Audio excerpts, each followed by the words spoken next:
امام زرقانی نے لکھا کہ ایک دن حضور سیر کرتے کرتے باہر مدینے سے تشریف لے گئے. ایک چراگاہ میں اونٹ چر رہے تھے. ایک سرخ رنگ کا اونٹ حضور کو پسند آ گیا. حضور اہل قافلہ سے ملے اور کہا یہ بیچتے ہو؟ انہوں نے کہا جی بیچتے ہیں. کتنے کا؟ اتنے کا. سودا طے ہو گیا. فرمایا میں اپنے شہر جا کے اس کی قیمت تمہیں بھیج دیتا ہوں. میں تاجرانہ غرض سے تو آیا نہیں تھا. انہوں نے کہا ہمیں منظور ہے.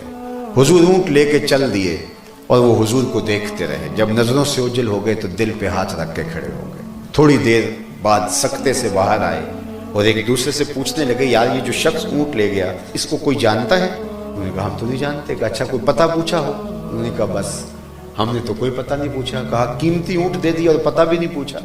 جب کسی کو نقد سودا دیں تو آپ اسے جانتے ہوتے ہیں, لیکن جب کسی کو ادھار دیں تو یا آپ اسے جانتے ہوتے ہیں یا درمیان میں کوئی ضامن ہوتا ہے یا وہ کوئی چیز گروی رکھتا ہے. کہا وہ شخص آیا اونٹ لے گیا ادھار لے گیا, تم جانتے نہیں, اس نے کوئی شے گروی بھی نہیں رکھی, کوئی درمیان میں ضامن بھی نہیں ہے. اگر وہ قیمت نہ دینے آیا کون ذمہ دار ہے؟ یار کوئی اس کا پتہ ہی پوچھ لیتا. ایک بولا یار جب وہ باتیں کرتا تھا منہ سے پھول جھڑتے تھے. دوسرا بولا یار جب مسکراتا تھا سامنے والے پہاڑوں پہ عکس پڑتا تھا. ایک بولا یار میں تو اس کی زلفوں کے پیچ و خم میں ہی کھو گیا.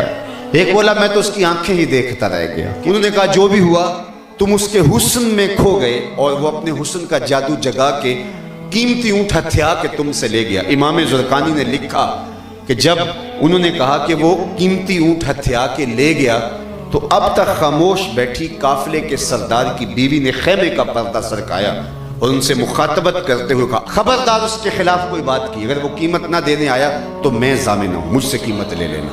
انہوں نے کہا اچھا تو اسے جانتی ہے؟ کہا واللہ میں بھی نہیں جانتی. تو کہا پھر ضمانت کاہے کو دے رہی ہے؟ اس نے کہا جب تم سودا کر رہے تھے خیمے کی اوٹ سے میں نے اس کا چہرہ دیکھا تھا, اور جس کا چہرہ اتنا سونا ہو وہ جھوٹ بول ہی نہیں سکتا ہے. تھوڑی دیر کے بعد حضور علیہ السلام کے غلام آئے. کہا اہل قافلہ کون ہیں جن سے ہمارے آقا نے اونٹ خریدا تھا؟ تو انہوں نے کہا جناب ہم. کہا یہ کھجوریں حضور نے آپ کی ضیافت کے لیے بھیجی اور یہ رہی آپ کی قیمت. انہوں نے کہا کہ قیمت کیا لیں گے, ہم تو خود بک گئے, ہمیں بتائیے وہ پیارا رہتا کہاں ہے؟ تو انہوں نے کہا یہ جو نخلستان دکھائی دے رہا ہے, کھجوروں کا جھنڈ جسے مدینہ کہتے ہیں, یہی پیارے کا ڈیرا اور وہی ان کا بسیرا ہے.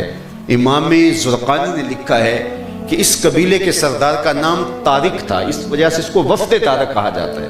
یہ وہاں سے اٹھا اور حضور کے قدموں میں آیا اور آقا کریم علیہ السلام کی غلامی اختیار کر لی. تیری تک کے اداموں میں مرید ہو گئی. تو حضور کا جمال, حضور کی خوبصورتی, حضور علیہ السلام کا حسن ایسا فائق تھا کہ جہاں حضور آتے پھر حضور چھا جاتے.